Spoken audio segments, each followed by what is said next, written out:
So without any shadow of a doubt. So at the grassroots or the community level, the cost is not huge. At NPL, some of the clubs charge quite large amounts of money for players to be in the program. A number of the A-League clubs don't charge their players. So to access, real top-class coaching, then there is no charge. So, but I do think it's an area where it's become... The VAR Show. The one place for your weekly football update.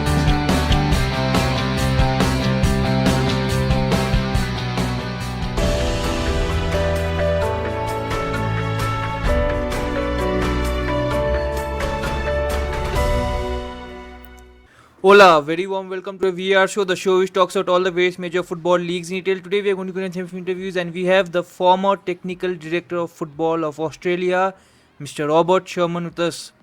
So without wasting much time, I would like to first thank Robert for coming on the show. Thank you and welcome to your show, and I would like to begin by asking you, how are you and what are you doing these days? Well, I'm well, thank you.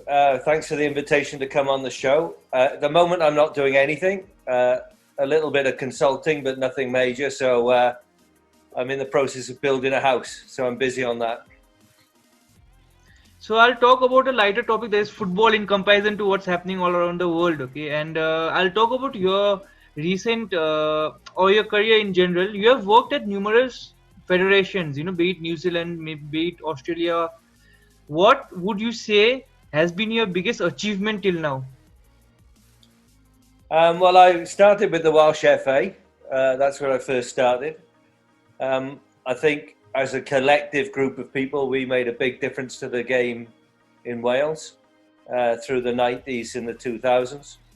And obviously, a little bit of a demonstration of that was the Euros in 2016. But obviously, I was just part of that. That wasn't my achievement alone, far from it.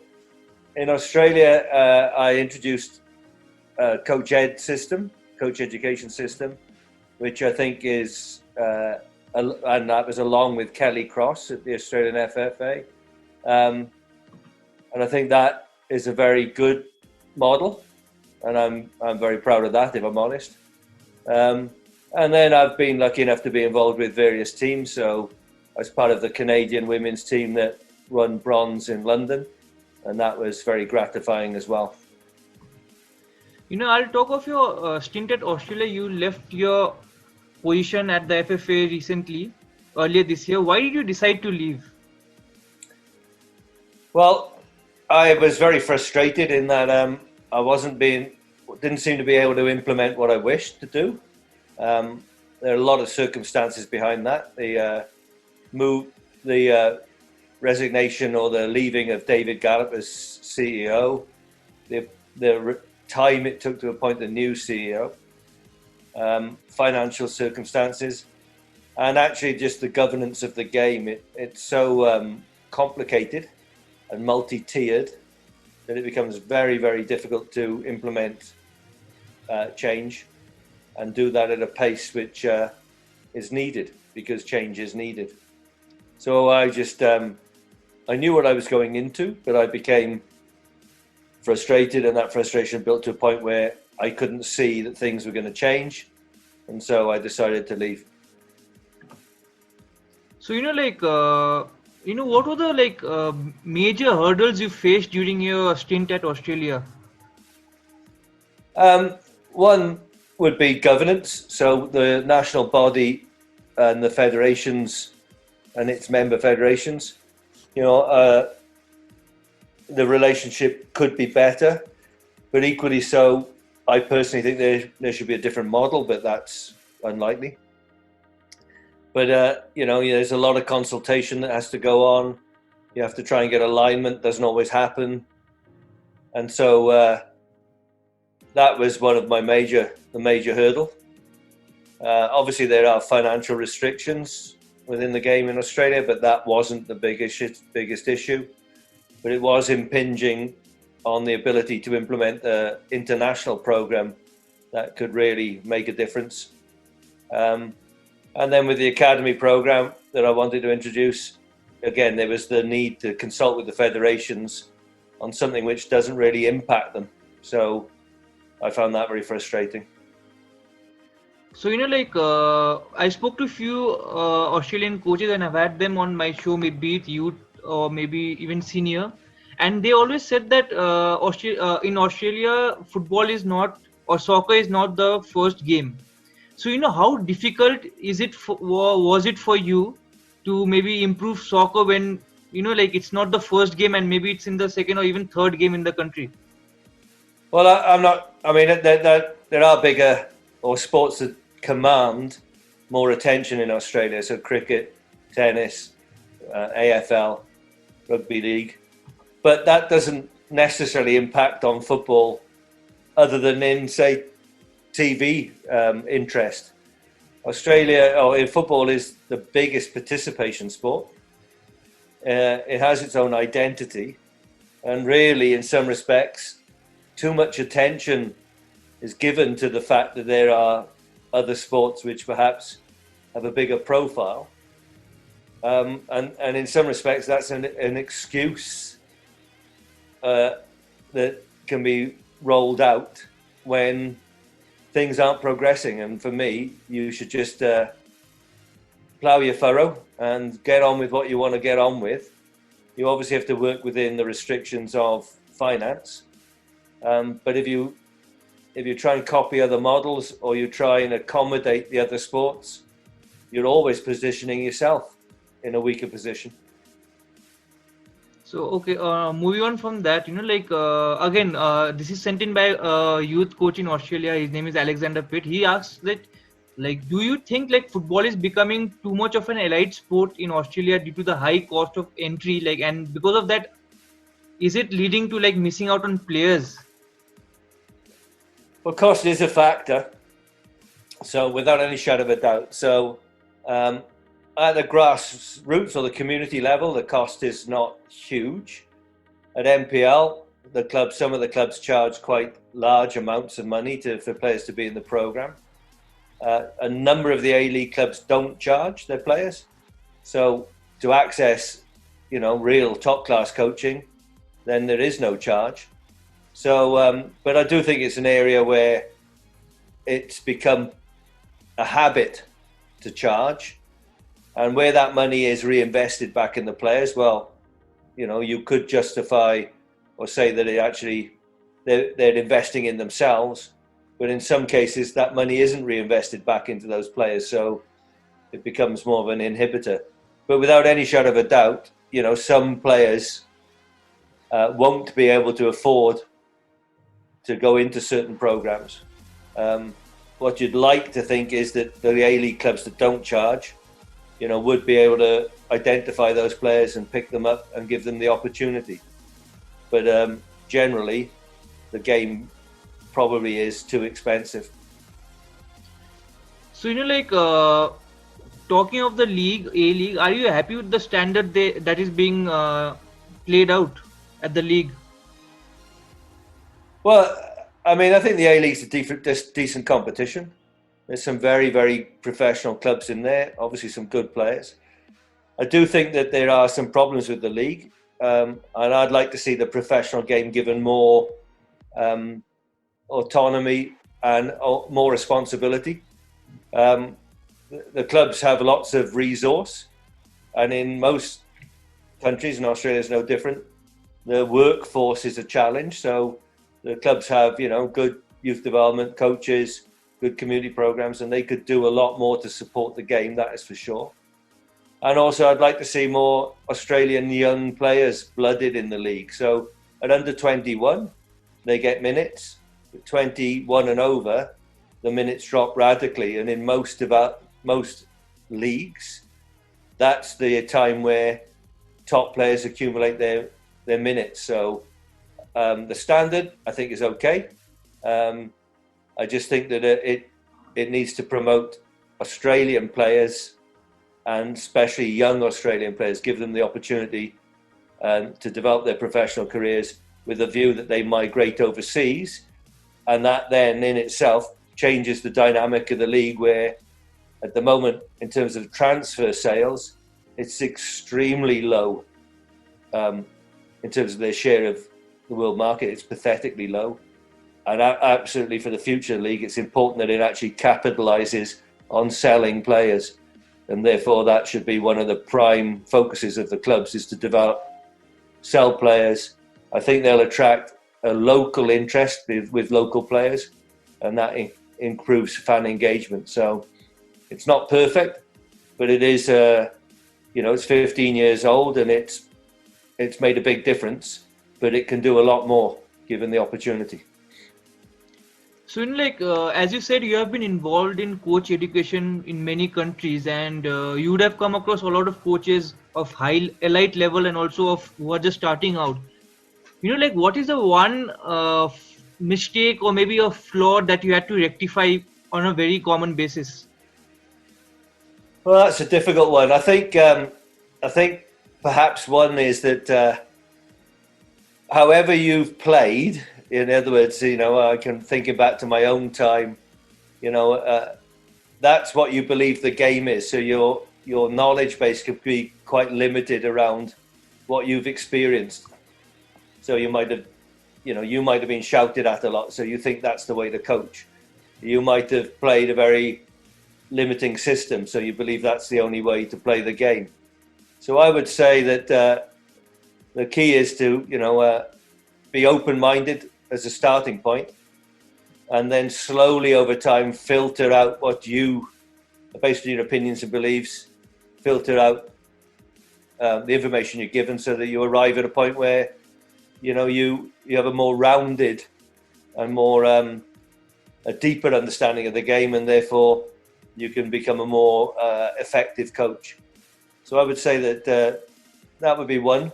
One thing is that sometimes people only approach on what they already know and don't accept a broader opinion. So, as a technical director, what is the hardest part of the job? Well, it depends really. I mean, I would say that in the modern game, and certainly in a number of countries I've experienced, that the technical people don't seem to be able to influence the administrators enough. That the administrators sort of have a business head on, corporate head, and the football is secondary. And one of the big challenges is trying to get the football and the direction of football as the primary function. And that's one of the challenges for a technical director. And I think it's convincing, or being able to convince the powers to be on football matters, and that actually there's a reason why the term Football Association sits over near enough every door. It's because of the football bit, and nothing, and everything else is secondary, and that is the biggest challenge. And it's getting harder, in my opinion, not easier. So, I'll talk of two of your recent jobs, that was New Zealand and Australia. On a personal level, where was it more difficult for you to implement your ideas and ideologies? Between the countries? Yeah. In both countries, the coach ed was relatively simple. The coach education, I think generally administrators, it's not a big, it's not at the forefront of their thinking.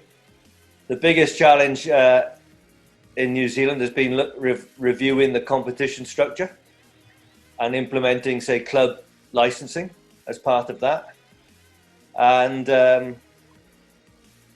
then obviously youth development lies in the club licensing structure. So those have taken time and were never really taken to the level they could have been, but that might change, hopefully. In Australia, I think it's the same. I think it's actually empowering the clubs and putting a criteria in place. There is licensing, obviously, with the ALeague, but there's also a lot of barriers that the professional clubs have to overcome, and breaking those barriers down in two ways: allowing clubs to get into the ALeague if they aspire to do so, but also enabling the A-League clubs and the professional game to do more was probably the biggest challenge in Australia. So they're quite similar, but the professional game is very limited in New Zealand because it's just the Wellington Phoenix who play in the A-League, ironically. In the Australian game, it's really allowing or developing clubs so that they do the development, which would be the biggest barrier, and moving away from a federated or national body delivering development and moving towards the game and the clubs delivering the development aspect. That would be the two challenges. They've both been difficult, if I'm honest, to get change. One more than the other. Both countries underperform, in my opinion. They both could have incredible football environments, and we're not talking about the biggest shifts in the world. Just with a small bit of give and take, they could both be in an incredible position with their football environments. But the administrators or the politicians, for some reason, think they know better. So, like with the world gripped with COVID-19, what is the biggest takeaway? Maybe like federations can, what are the biggest takeaways that federations have learned during this period? Well, I think the one takeaway for me would be that obviously the game's finances have been hurt. And I think the thing would be is that if any federation shut down tomorrow, the question you've got to ask yourself, would there be a game of football on Saturday? And it would be yes, it would be. So the question then becomes, well, why do you need a federation? Why do you need a national body? And hopefully that is because of organising competitions, obviously, but that would happen anyway. Obviously, being a member of FIFA. But in truth, unless you're directly helping the game get better, there's no need for you. So the biggest lesson would be is, how are we actually helping the game and the clubs and those who play the game have a better experience? And it shouldn't be about the money. Obviously, you need money to run, but it's about improving the game first. And then from that, I think your business will flow. But in essence, that would be the lesson. Focus on the football. So, like hypothetically, if tomorrow you were given you are the TD of Nepal, what would you, how would you go about? Well, first of all, is Gary still TD there? Yeah, he's a TD. Yeah, okay. Well, in that case, just tell him I'm not after his job. But I think the first thing is you need to find out the real circumstances of the country. So both geographical challenges, what you do well and where your weaknesses are. So the model that, one model in one country doesn't necessarily suit another. That would be the first thing. Secondly is to get a feeling for where the big difference could be made. So whether that's coach education or whether that's competition structures. And in some cases, your geography might make it very difficult. So I'm assuming with your Himalayas and the things like that, transport is a challenge. And so, a national league can become both expensive and time consuming. So maybe, so those factors all need to be taken into the mix. And then understanding where in the culture of the country the game sits. So if it's, the number one sport and everyone aspires to be part of it, then, you need to embrace that. But you really need to do your research on the country that you're moving into before you make any decisions. It's, otherwise you're potentially not being realistic and not meeting the country's needs. So in answer, I really don't know enough about Nepalese football to make an answer to that. Sure, not that. I totally understand. So, like in the past, you have been coach. Maybe it was some time back. Are you planning to getting back into coaching? That would be my ambition, if I'm honest, is to become a coach, is to go back into coaching. I mean, was a player, an ordinary player and a coach, and I would like to think I was a decent enough coach. And always found that highly rewarding. It's a second best to playing, but it's not a bad second best. And I would dearly love to get back into coaching on a full-time basis, whether that's with a national team or a club. It doesn't really matter. And because in some respects you're in charge of, you're leading the destiny of that group of people. And obviously you have to work to the environment that you're in, but you don't really get a huge amount of barriers in your way if you've got a good relationship with the key people. So coaching for me, yes, definitely. So on a personal level, what was the biggest difference between maybe being a coach and being a TD? Well, unfortunately, you don't get on the turf enough as a TD. Obviously, you give away a lot of your intellectual property, which I was always happy to do. There's no secrets in the game. It's not like you've discovered something no one else knows. That's for sure. As a coach, though, you can experiment. You get the chance to experiment, to grow and develop. You're working with players, and I have to be honest. I'm nearly 60, so working with players keeps you young. It keeps you fresh and keeps you alert. You've got both a long-term objective as a coach and a short-term objective, week to week, whether that's in youth development or in senior football, slightly different things. So week to week might just be seeing how players progress. In senior football, it's obviously whether you're winning or not. Whereas in the role of a TD, you will never see the fruition of your labours. It's 10 years later, that whether you implemented something of worth, it's 10 years after. So, with a coach, you can see instantly the difference you make. As a TD, you can't. It takes a long time. So, as a coach, what was your footballing philosophy like? Well, I always wanted to dominate with the ball and without the ball. So, in essence, we would have to be good in possession. But I mean, when I say good, effective. So it was predominantly, can we get someone into a goal-scoring position? And if we could do that straight away, we would. If we can't, can we actually control the ball to create the opportunities to get someone into a goal-scoring position? So it's not possession for possession's sake. It's possession to get someone behind the defensive line and in a position to either create or score a goal. Without the ball, I wanted to try and win it back as soon as possible and dictate where the opponent would go, what they could or couldn't do. Not always easy, but those were the two main things for me. And as the game's evolved, I think being instant in transition and being highly effective in regaining the ball quickly or countering before the opponent's organised are key factors. So that would be my philosophy: is effective possession and dominate the ball, dominate whilst we have the ball, dominate without the ball.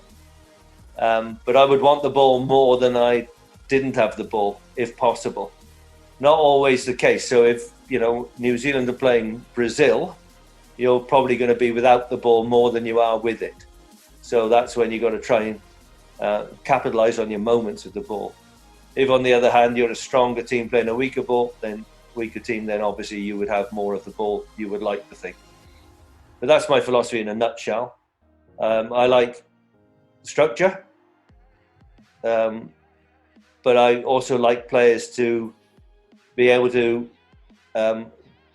work off structure, if you like, so that they can see, they're able to take what the game gives them. At any moment, they can read the game and choose the right option. That for me is what I'm trying to breed into my players. Is they work into a structure. Ideally we're trying to do certain things, but if an opportunity pops up, they can see it and capitalize on it straight away. So off late, have you been impressed by any coach's work or something? Well, I like Klopp. I like the way the team play. I think it's a very modern, isn't the wrong term, but it's a very current style of play. They're both good with the ball. They're super effective in the transition moment when they lose the ball. The work rate you see of players beyond the ball, if you like, recovering and pressurising the ball is fantastic. And yeah, it's a very entertaining brand to watch. I really like that. I really do like Klopp. I think of the games I'm watching at the moment, I'd have to say I'm really impressed with Liverpool. So that's a decent model for me, yes. So, again, hypothetically, if you had to set up your team against Klopp, what would be your, what weakness would you majorly focus on of Klopp maybe? That's an interesting one. I'm not sure, actually. That's a very tricky question. I think it depends on the team you have, really.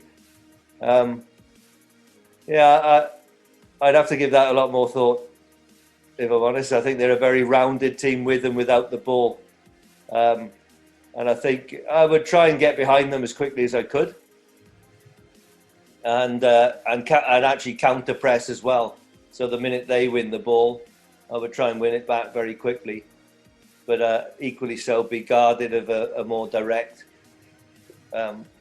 counter attack.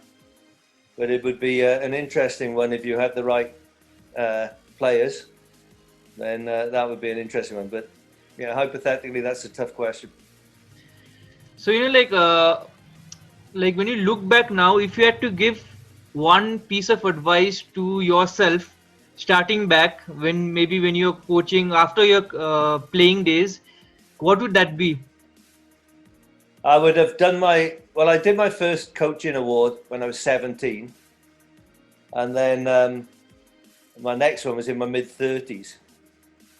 And I actually thought for some time that I didn't need to go on a coaching course. What could they teach me? My advice to myself would have been to have gone through that process quicker and sooner, earlier, if you like. Actually have gone on the courses and gathered more knowledge. I was probably not untypical, I was what can they teach me? I was a bit arrogant and thought I knew it all. And then when I actually went and did a refresher, I realised how little I knew, and that was a real eye opener. And it was probably a lovely changing point in my own coaching career, in the sense that it made me thirsty to know more and to question everything I did. So I would say, if I was sitting here now to Rob Sherman in his 20s, I'd say, get on those courses, go and learn. So, you have had a very illustrious career, as a coach and a TD. If you had to choose one moment, it'll be difficult for you. If you had to choose one moment, which is a standout moment of your career, which one would that be? I would say there's probably two. One was working with the Welsh under-16s. Just across the whole spectrum, the joy of working with young players, and then seeing some of those go on and have illustrious careers, but also seeing many of those stay in the game in some capacity, and actually stay in touch with some of those through, social media is good. That would be one. That's always a highlight. If players you've worked with still want to speak to you, then I think that's always a highlight. And the other one then would have been, I worked closely with John Herdman, who's now with the Canadian men's team, and just seeing what a fantastic career John's had, and just knowing you had a very small, and I mean a very small, maybe role in that, has been very gratifying. And actually retaining that friendship, and I've worked with John, with the women's team and the men's team in Canada, and those were highlights, because just seeing someone as such a fantastic operator as he is, it was both a learning experience for myself, but also knowing that you maybe had a little influence there was also very gratifying. So those are probably two. In fact, seeing others do well and not ruining someone is the big joy. So, as a coach educator, if you had to give a piece of advice to young coaches just starting out, what would that be? Take your time. So, don't be in a rush and make mistakes. So don't be safe. If you be creative, try things, learn from them. Don't try and defend yourself with players either. So don't be afraid to ask the players for honest feedback. I'll give you an example. With the 16s, I designed the session, and on paper it looked great. When I was running it, it was terrible. Just wouldn't work. And I asked the players, what can we do to make this better? And one eminent player now, who's gone and done, just made a small suggestion. We tried it, and the session went like a Rolls Royce. This small adaptation. And I think if I'd have been too proud or too insecure to ask, we'd have never got as a group the benefit of what was actually a good session, but it just wasn't quite working. So I'd say take risks and don't be insecure. Don't be afraid to ask, whether it's other coaches or the players. Don't be afraid. It doesn't hurt. So, on that note, I'll ask you one final question. This is probably, I think, it will be the biggest or toughest question you'll ever come across. I think so. Okay, whom do you prefer, Ronaldo or Messi?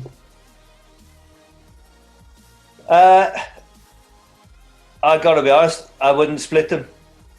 I think that the characteristics they have in terms of their personality, so they both work hard, they're both very positive. I think they're both also very humble. I think it's almost impossible to split them in terms of footballers. You might prefer a dribbler or you might not. I like them both in equal measure.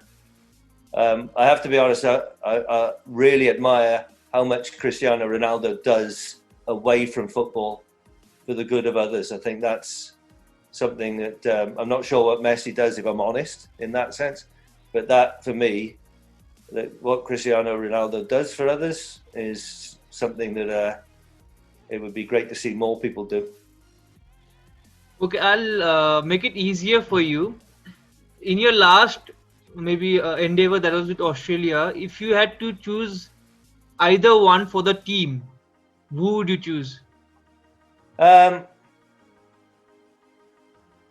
probably go for Messi. I think he occupies more players from the opponent, probably because of his central position. And but they're both, if you could have them both, that would be the ideal. So on that note, Robert, thank you so much for talking to me, and I wish you all the best for your future endeavors. Take care, stay safe, and talk to you soon. Bye. Thank you. Thank you.